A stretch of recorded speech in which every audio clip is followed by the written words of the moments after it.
That's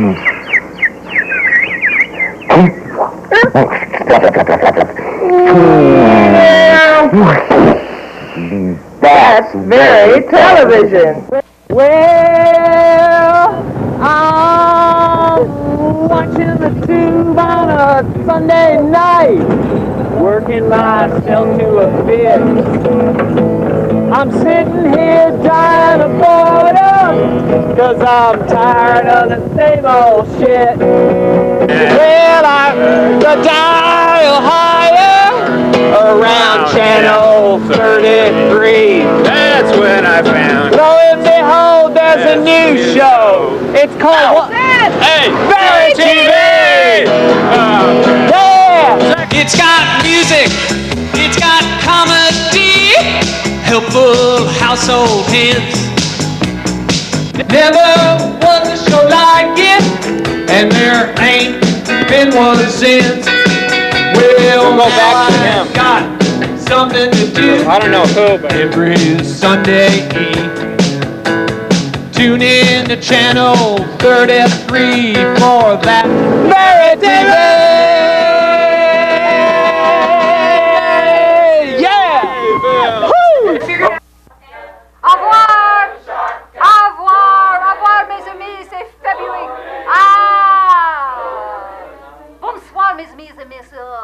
Moi, je m'appelle Bejou et ce soir, nous avons live à Paris. Oh, c'est magnifique ici. And ce soir, this evening, the TV show, it is full of the comedian and Jacques Costa and la musique and the fabulous guests and pour you do the surprises. And maintenant, je stand à la bas, à la Eiffel, la Tower.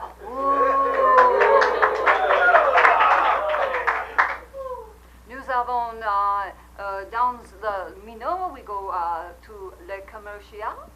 Maintenant, ce soir, l'évening, le voix, le petit sang, parce qu'il y a beaucoup de familles, et parce que les lingeries, et les bébés, et les bonbon girls, mais au revoir maintenant.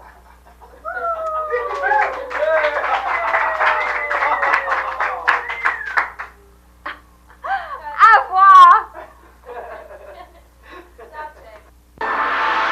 La nouvelle façon de souper. Une soupe magie pour ma tonton Kin.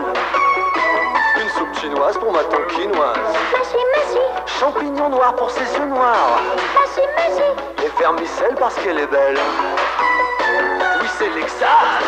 La soupe chinoise de ma tonkinoise. Magie. En l'an 300 avant notre ère, le pharaon Ramsès Alpha III fut enterré. En guise d'offrande, les proches jetaient dans son sarcophage des pièces de monnaie du monde entier. Des collections de monnaies antiques, il y en a plein chez Quick. Damn!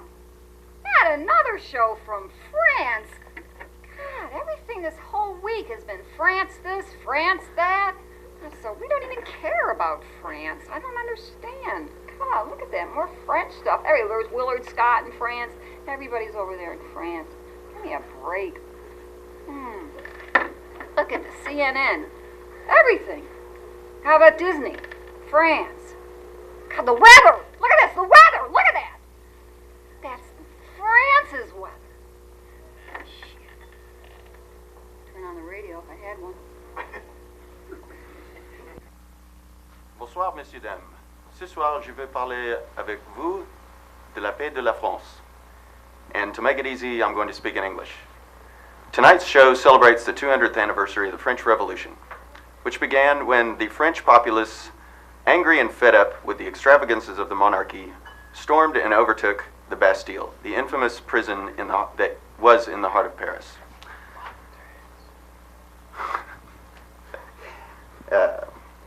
The show will also touch on aspects of modern French life. France is a very progressive society, which the people are very proud of such things as technological breakthroughs in the field of medicine and space exploration. And although it is a very nationalist-oriented country, each province of France has its own special flavor. As de Gaulle once said, It is very hard to totally unite a country that has 263 types of cheese.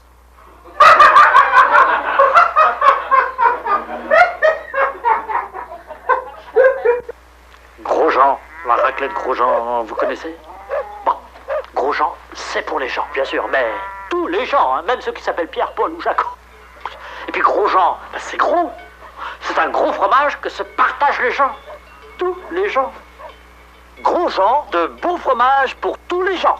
Pour faire de bonnes frites végétalines, il faut bien choisir les pommes de terre, les découper régulièrement, bien les essuyer et suivre la recette. Avec végétaline 100% végétale, les frites sont dorées, croustillantes et légères. Végétaline, la recette frite.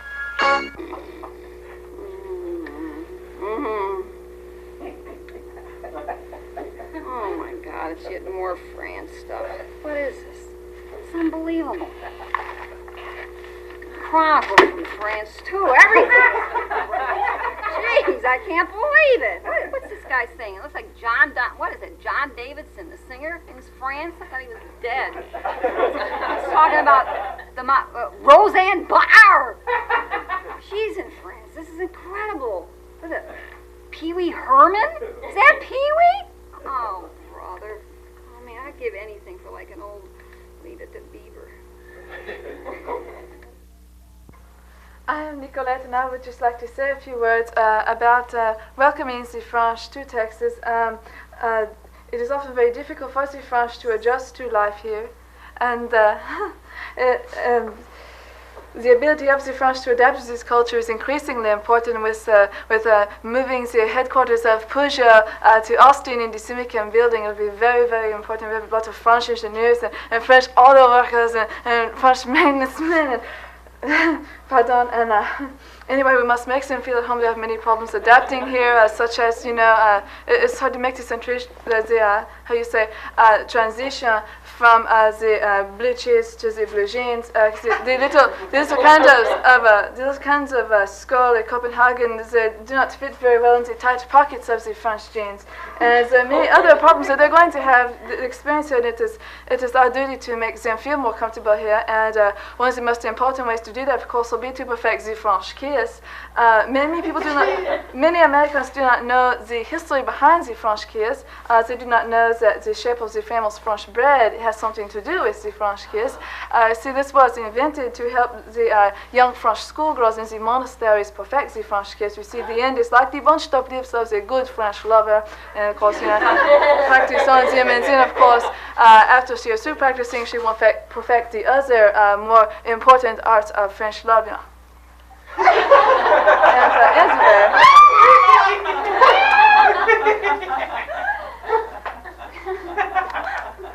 And of course, our new French partners will occasionally become homesick for their native France, and so we must be prepared to make them feel more at home. Invite them over, fix a fine French dinner. Of course, we have the notorious French bread.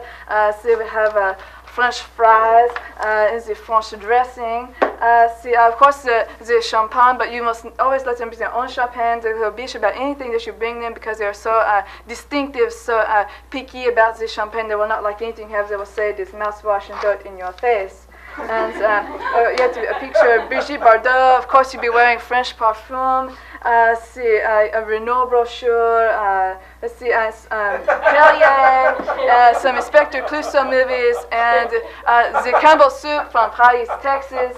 And then, of course, you grab the young Frenchman by his jambon and you make mad, passionate, world-famous French love to him, and you're kissing and holding and rubbing and clawing and kicking and scratching and. Put on. I must go now. Wow. And now for your listening pleasure, Austin's incredible mouth band.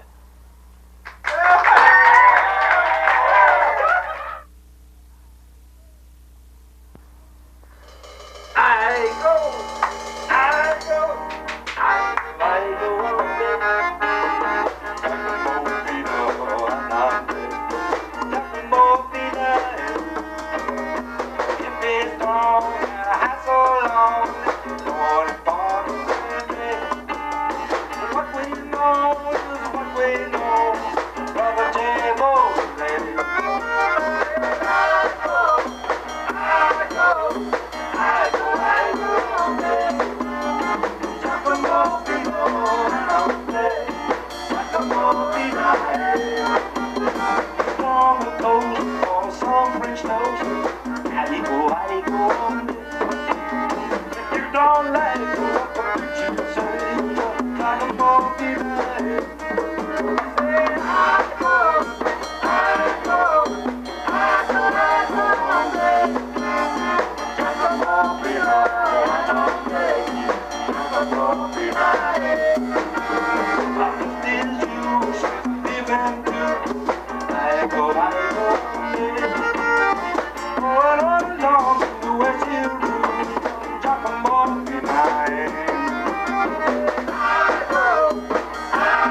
TV foreign correspondent here in Paris to celebrate the bicentennial of the French Revolution.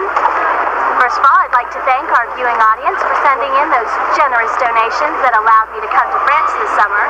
Also, I'd like to remind you about our special segment we're doing in October from Brazil, TV live in Rio, and any donations that you send in would be greatly appreciated. As you can see, we're on the Trocadero.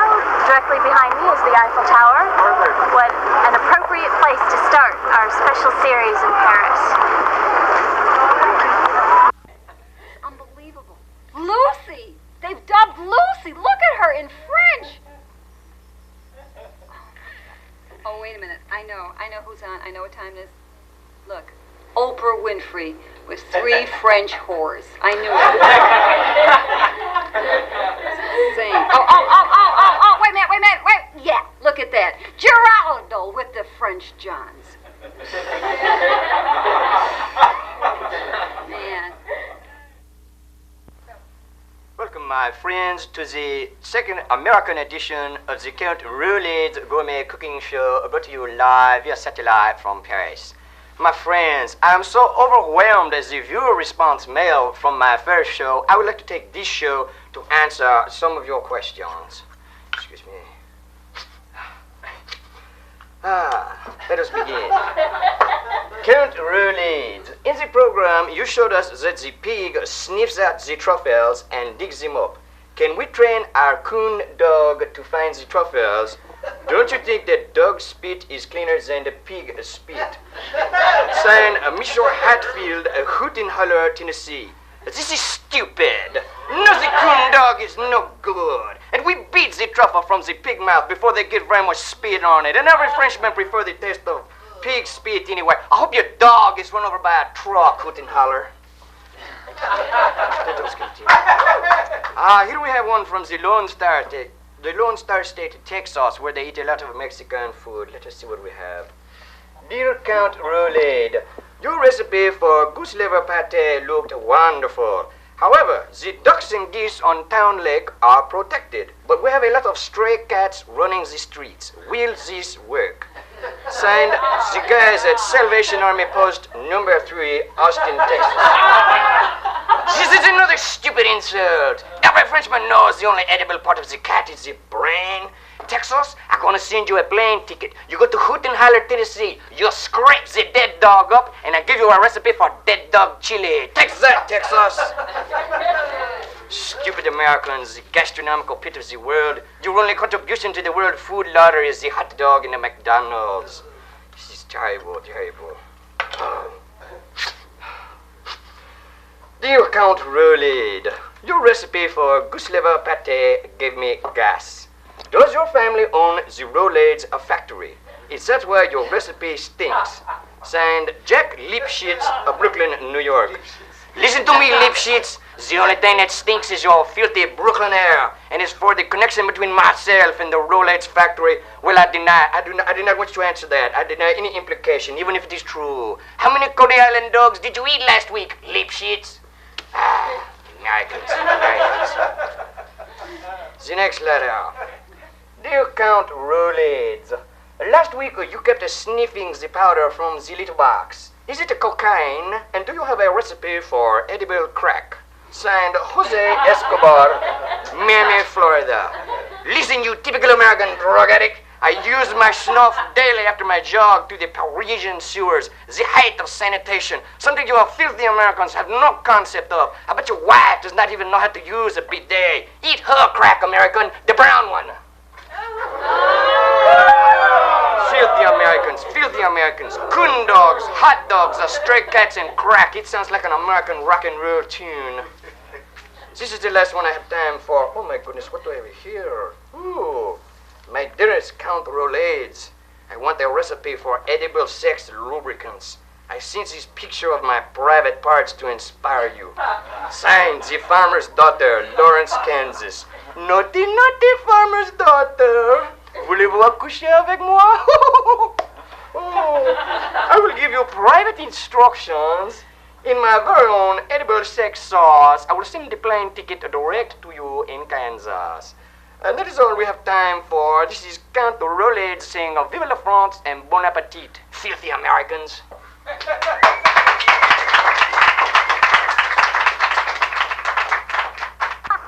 Hi. Here we are on top of the Galerie Lafayette, Paris's largest department store. Directly behind me is the backside of the Paris Opera House. And then to your right, you have a nice view of the TeleVision. Now on top of this lovely terrace is a salon de thé, and we're going to have some French coffee. So if you'll follow me. Oh, hi. We're here on the terrace of the Galerie Lafayette drinking French coffee. Directly behind me is Sacré-Cœur. It's one of the highest points in Paris. We'll go there next to look at the view. If you didn't know, the French only drink 1 cup of coffee every morning. But if you didn't realize this, in this tiny little cup of coffee, there's as much caffeine as 3 pounds of American coffee. Amazing, isn't it? Let's go up to Sacré-Cœur, shall we? Hello. This is Steve Nichols, your TV reporter, the on-the-spot man you brought out from the West Coast and made a star here in Austin, Texas. Let me remind you, give you a little history, and then introduce this interview, which I feel could be the turning point in my career. Sure, I'm happy in Austin, but New York beckons, I feel, only a few shows away. And this is the greatest honor ever bestowed on me as a newspaperman. I'm sorry, an electronic journalist. Well, let me take you back to 1971. I was a student at UCLA, a business major just kind of kicking around, and I took a TV course. In that course, I seemed to find myself. The future beckoned. Everybody said, stay in journalism, and I started looking for a job in LA. Tell you the truth, I never got past weatherman. I said, make me a sportsman, make me an anchorman, or I'm on my way to San Diego. I took the next bus to San Diego. San Diego, so-so. I got the weather job, never made it to sports. I thought my career was over with. Then Austin, Texas beckoned. It catches most people on the way up or on the way down. I was definitely on the way down. But 1971, I had to take a serious course or I wasn't going to get my degree. I decided to take Philosophy 101. I learned about the great philosophers, Plato, Aristotle. And then they pulled us into the 20th century with about a week or two left in the semester. You know how they do that. And I heard the name Jean-Paul Sartre. I heard the words existentialism, angst, la nausea, nausea. La noisier. And somewhere in between the papers, La noisier. the blue books, the strange-sounding French name came the name Simone de Beauvoir. That's right, the Parisian philosopher that lived many years with Jean-Paul Sartre. He never married. That's right, an open relationship. They set the tone for a lifestyle. And tonight, yes, tonight, a landmark night in television history, Steve Nichols meets Simone de Beauvoir. Simone.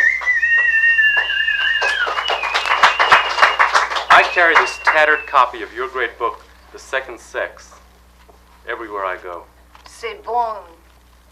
You liked it. Have you read it? Never. Jamais. Is it a good book?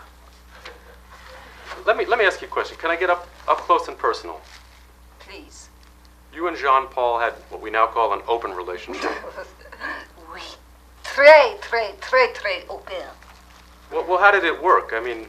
Jean-Paul, when he was himself, Jean-Paul, he did what he wanted to do, and I, Simone, I did what I wanted to do when I wanted to do it, and with whom, and we were the pioneers.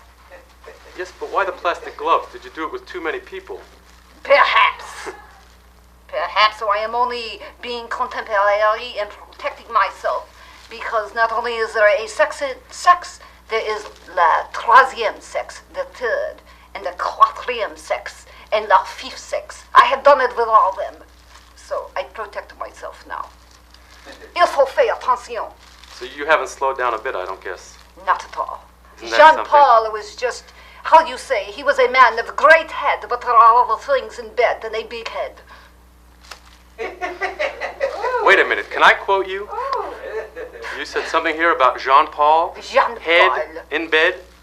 Sounds like perhaps a child's poem. This could make the 6 o'clock news. I knew I was on my way to New York.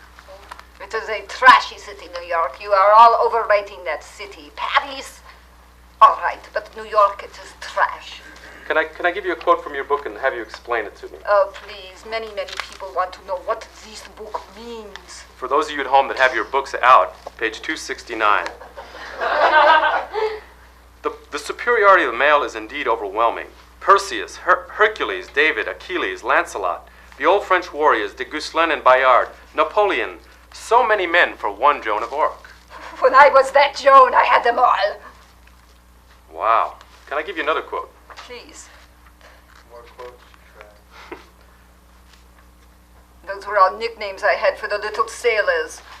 The passages just cited, excuse me, the passages just cited show how splendid a refuge the adolescent girl finds in the fields and woods. Ooh. At home, mother, law, customs, routine hold sway, and she would fain escape these aspects of her past. She would in turn become a sovereign subject. Very I don't know what the hell that means. Who? I wrote that one time. I have no meaning what that means. You wrote this in 1949. It was published in the U.S. in 1953, and it has been republished dozens of times. Thousands, many times, all over the country. This book, I must say, it is the Bible of the women's movement. You have read this book, you have consumed its meaning, you know what I say in here. Well, I've read it. You have a pen? I'd like to get your autograph. I do no longer do autographs. What is that you're smoking? It is the French cigarette, les Goisseaux. They are very... Well, I see some young women here in our studio audience, and I know the show is going out to the U.S. as well as I Paris. love the young women. Through the magic of satellite TV. The older I get, the more and more attention I show the young women. What words of advice do you have for these young women, women that are facing the challenges of today's life? I say, stay out of the sun and wear rubber gloves at all costs, at all times. That sounds like advice you'd get out of Vogue magazine. I read Vogue magazine. It is an incredibly deep magazine. You would be surprised. What they say on one page about mascara, I would yearn to have that insight into the human condition. Simone, I must say I'm a little disappointed. I get to talk to the greatest living philosopher of the Western world. Yes. French giant, the leader of feminism, and she's talking about mascara and staying out of the sun. You don't understand. You are so young, you have yet your illusions. Life, you see, is essentially a condition of the face. You must face having a face. Well, you know, my face has made me a few dollars. So I know what you're talking about, but the rest of you a nickel, perhaps. As I said, I feel this is a turning point in television history, sort of a combining of the best of California and the best of Paris. Simone de Beauvoir, would you have one or two closing words for Get our... more closing, always you ask me. It's closing. It's called closure. Closure. We always have it in a television interview. Closure. Well, what I know about closure is la petite morte. You know la petite morte. I will leave you with la petite morte. Thank you. Pousse mousse, on pousse sa mousse, qu'elle est douce, cette mousse. Pousse mousse, c'est bien plus malin, plus câlin pour se laver les mains. Pousse mousse, on pousse sa mousse. Pousse mousse, crème lavante à la glycérine. Pousse mousse, c'est bien plus câlin pour se laver les mains. Pour cette mission, il m'avait confié une nouvelle arme, plus étonnante que jamais. Son nom de code, 205 GTI.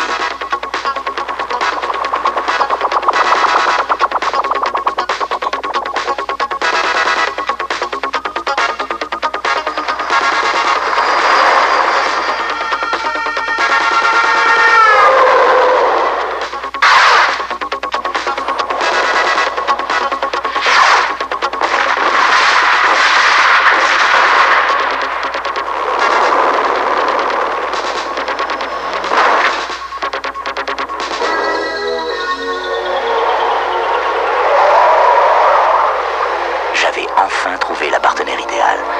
Côté GTI.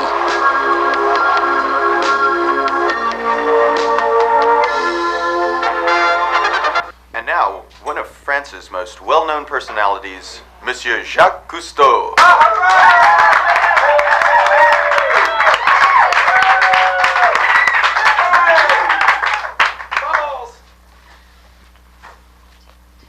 Once again, we join the Calypso as she churns her way through the icy waters of the Arctic. On this journey, we are in search of the Greenland walrus to film the mysterious mating ritual.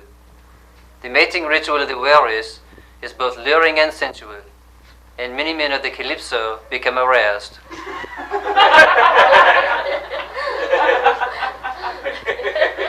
Having been at sea for many months, and having no females of their own species, the crew of the Calypso begin to disrobe and join in the mating frenzy.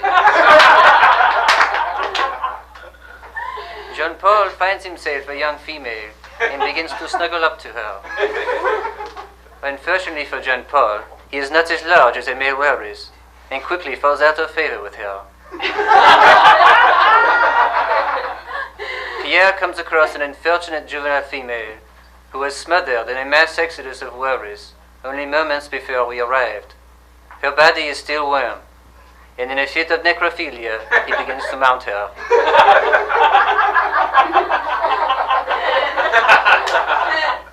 Two crew members pull him off gingerly and remind him of the many live walrus at hand.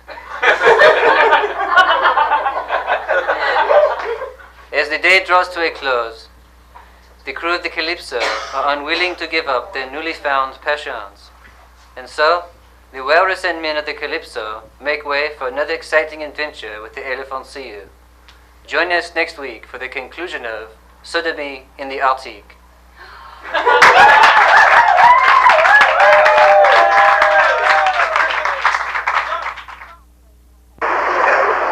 The pigeon population in Paris grew to such an amazing number, the government decided to start putting birth control in the pigeon food. Let's go to the streets and find out what the pigeons have to say about this. Would you care to comment on the use of birth control in the pigeon feed? No. Excuse me. Excuse me. I guess not. Excuse me. Would you care to comment on the fact that birth control? I guess not. Excuse me, ma'am. How do you feel about the birth control being put in your pigeon feed? No comments? All right. Hello, I am Antoine, famous mad florist of France, and I'm here to introduce to you one of my greatest creations here. Just thank you, thank you, thank you. I want to first show off my costume, which I myself personally designed. Thank you, thank you. taking orders for them later. Now, I want to introduce a few of my supplies. You need paints, you need a few markers, and you may need a little vase, yeah, a vase, how you ever say it. And then you might want to throw some on the floor just to give you a little bit of inspiration. See, I'm inspired. And then you might need some kind of filler. You wish you was lots of filler. I'm full of it. Now, I'm going to design something, and I want you, if you're at home, you just take out the stuff that you have right now, whatever, and you work with it. It comes from the inside. You flow, and you flow. Let's flow. So here we go. We start off number one with the vase. Everyone have vase. Now put vase down, and then you think to yourself. I tell myself, Antoine, what is it that I want to make? And today, I feel passionate. I feel warm, and I feel heat, and I feel like I need a fan of some sort. But let me begin with this first of all. Now, first, put in the filler. See, and you don't want it to look busy. See, put it in like that. Now, and you let it see how the passion comes with the vase, and then you insert. See how you insert, and then you may want something that says Antoine. Yes, yes. And then you may want to put something else in like this. Yes, yes, yes. And then you may want to write on it a little bit. And write on yourself too if it makes you feel good. Yes, yes. So now you go to the side and you put in a little bit more. See how oh mama. There you go. And then you throw more stuff on the floor if it makes you feel better. Now, this is important. Okay? These are paints. These are not just paints. These are paints. Okay? When you hold the paints, you hold these paints like they are your life, and you feel it.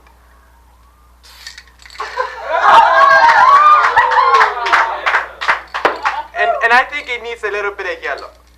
There. Passion.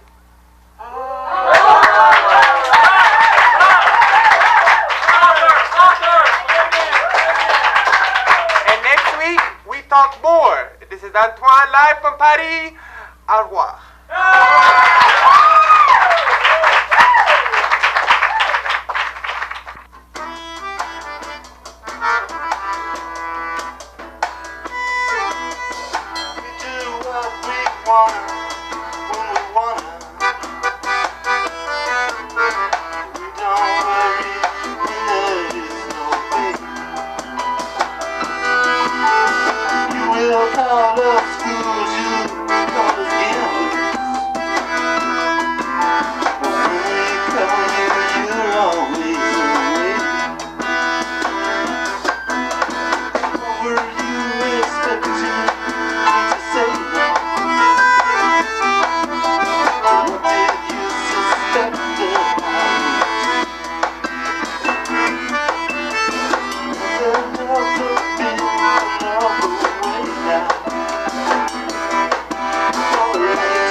Did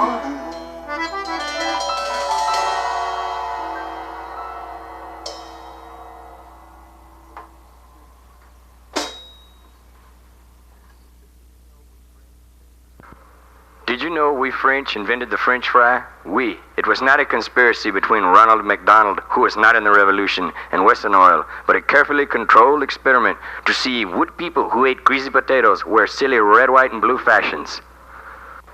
The answer? Yes. Why? Because if they didn't, they got their heads chopped off. Notice the red, white, and blue capeau with matching tricock tastefully located on the left bosom. Notice also her tranquil expression as she knows this fashion is guillotine-free.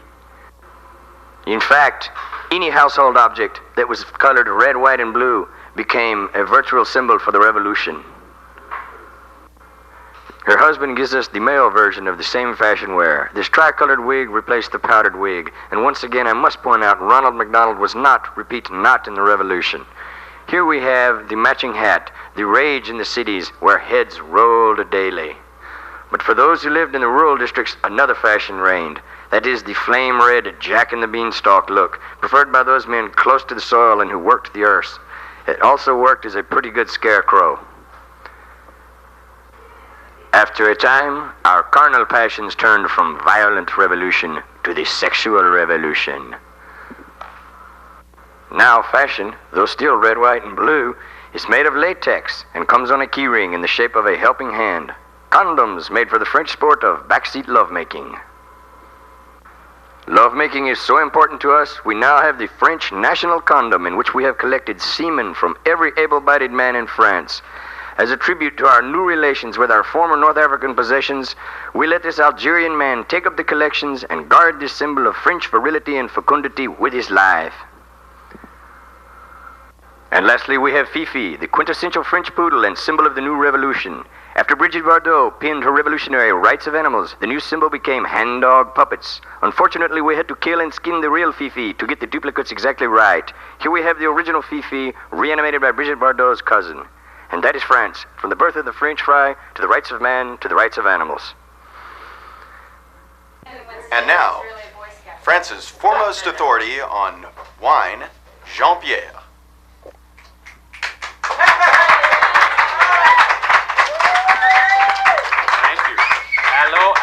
Hello. I'm so glad my audience is being expanded to the United States. Most of the wine in your country has a screw-off cap. C'est la vie. I'm going to show you how to open a bottle of wine that has a cork in it. Perhaps you're on a camping trip, you only have a jackknife, a knife, a Swiss Army knife perhaps. You can still open a wine bottle. You open the blade edge. Cut the circle off the top. This is a very fine wine. 1988, it was 3 francs. This is a smaller corkscrew than you would normally use, but Jean-Pierre can handle the job even with the smaller screw. Have you ever had that experience?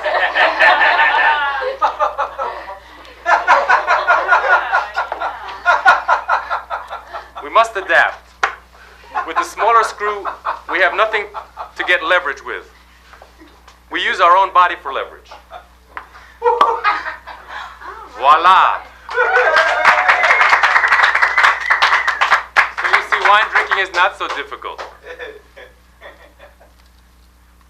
Oh, you're so talented.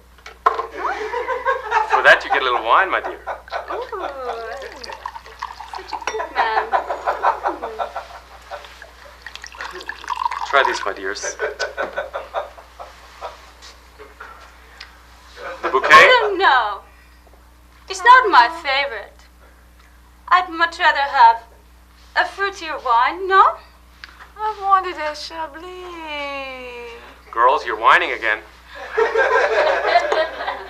Speaking of wine. Such nice Chablis in Saint-Tropez. I wish I could go this year. I'm really sick of the Louvre.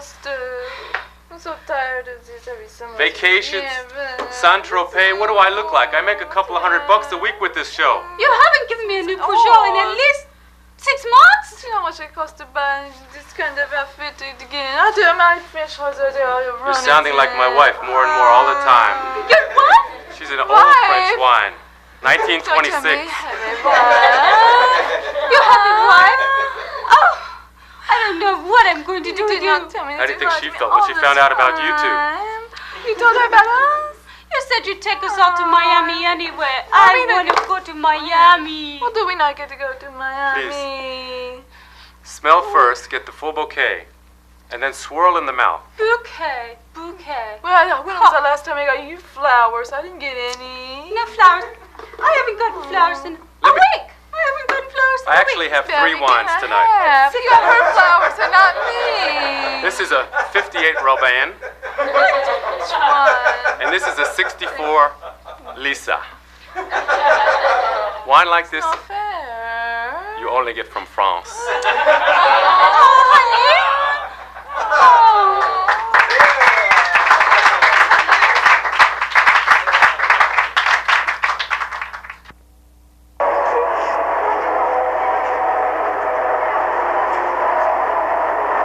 Right now, we're in a public French toilet. That's me.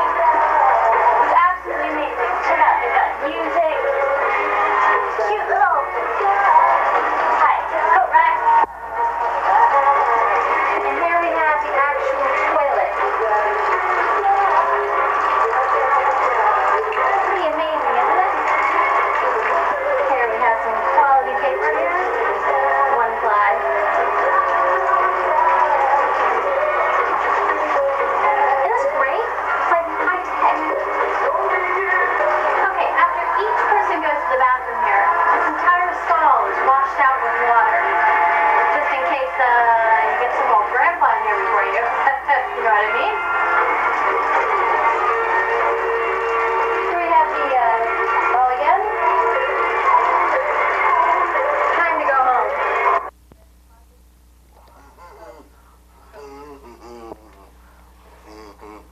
Excusez-moi. Où est Quasimodo? Are you Quasimodo? Ladies and gentlemen, I can't believe it. This is Quasimodo from Notre Dame. Direct descendant of Quasimodo and Esmeralda. Oh, excuse me. He's like one of the relatives of God. Thank you very much. Tell me something. Did you know the Gipper No. Who's a Gipper? at Notre Dame? No Gipper. Newt Rockney? No, hump. Hump. Women have discovered Please, the hump. please run television. I know all about humping. I know humping. It's American slang. Hump. You want to... What's that? With your hump? Once you try to hump, you'll never go straight back again. Oh, well, put it that way. Well, tell me a little bit more about your life here. Do you hang out? I used to work for the church, ringing the bell, and now I'm a sex symbol to millions of women everywhere. Oh, I get it. It's kind of like Beauty and the Beast. This is like another variation on it. The sexual revolution. No AIDS. Do you need to wear rubber over it? Well, no, I like it best when you put both index fingers in my nose, you know, and get it from behind you.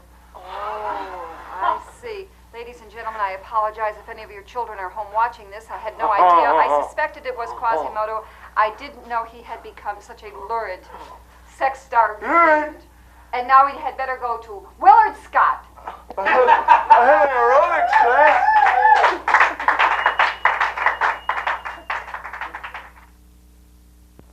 And now, once again, the incredible Mouth Band.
Enjoyed our visit here in Paris, France, and we've learned so much, and we've seen so much of the joie de vivre that we know the French have, and they bring a certain éclat to everything they do.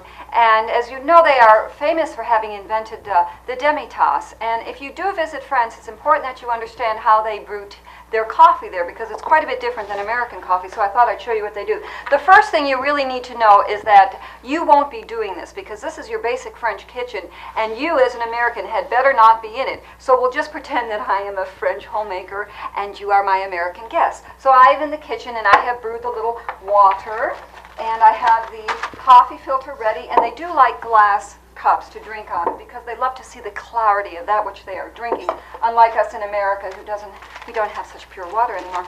So what they do, I'm going to prepare 1 demi-tasse of coffee. So what that means is you just pour about 7 pounds of coffee grounds into the filter like that. Just get in as much as you can. I'm using a 6-cup filter, and you just empty the coffee in there. That's good. And have another little pigeon for taste, okay? And then you pour about that much water. That's it. And then you wait, and maybe a little bit more.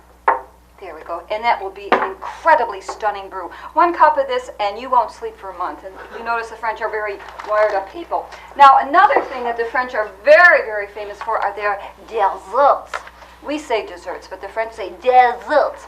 And often these are served with cheese. We are going to prepare this evening the most famous French dessert. It's called baba rum. And actually it started in India with a Baba, a very famous mystical teacher who wandered around the world and ended up in France. And he was wandering around and he saw this bread in the street. And he heard this woman say, "Let them eat cake." And in a sudden instant, Lord spoke to him and he gave him the recipe for baba rum, which has been in the French cuisine ever since. So to tell you the truth, I have labored in this kitchen all day to make this sponge cake. You start with a basic sponge cake. See, it's light and magnifique, very fine texture. Now, what you do is, it's a very large portion because I am the French host and we're only having one person over, so you'll need to cut it. And every French kitchen, of course, comes with its own guillotine for just such purposes as onions, radishes, cucumbers. They're very good with the salads, and it works. So you just take the part that's been cut here, and now what you do is you pour a little sugar on it. Just a little sugar like that, because they never, ever, ever take sugar in their coffee. Just throw a little sugar on that. Of course, perfume. French have perfume on everything. A little perfume right there on the sponge cake. Look at that. Can we have a close-up of that beautiful sauce that's forming now? Isn't that magnifique? Wonderful. And then, of course, it's not called baba rum for anything. It's necessary that you put a lot of rum right there on the cake. So, it's best to imbibe a little rum so that when you taste the tenderness of the cake will be kind of a complementary acid. As you also know, the French are very concerned about beauty. There's nothing the French don't do that doesn't concern beauty. So when you serve this lovely little baba rum, have a little candle and a little lace around the edge. And you'll also notice when you're in France that all the spoons are very larger, much, much larger than the American spoons. And I think we'll just have a little taste of this and we'll enjoy that French cup of coffee. And we'll say, bon appetit! Hello! I am King Louis the 91st. 16th, actually. And now, the Club of Kings. The King of Clubs is the Club of Kings, in which regal ones do such regal things, such as wearing royal crowns, such as wearing royal rings. Oh yes, the King of Clubs is the Club of Kings. Would you like to see our secret handshake? You'd like to, wouldn't you? But you can't, because you're all a bunch of bloody peasants. The King of Clubs only sports the best, with each blue-blooded heart and each blue-blooded chest. We're so glad we're the oppressors instead of the oppressed. Oh yes, the King of Clubs only sports the best. We are the club of the terribly well-fed, who could have squab and ale, say, for breakfast in bed. Our only problem is, we're all dangerously inbred. Oh yes, the Club of Kings is dangerously inbred. You may grovel now, peasants.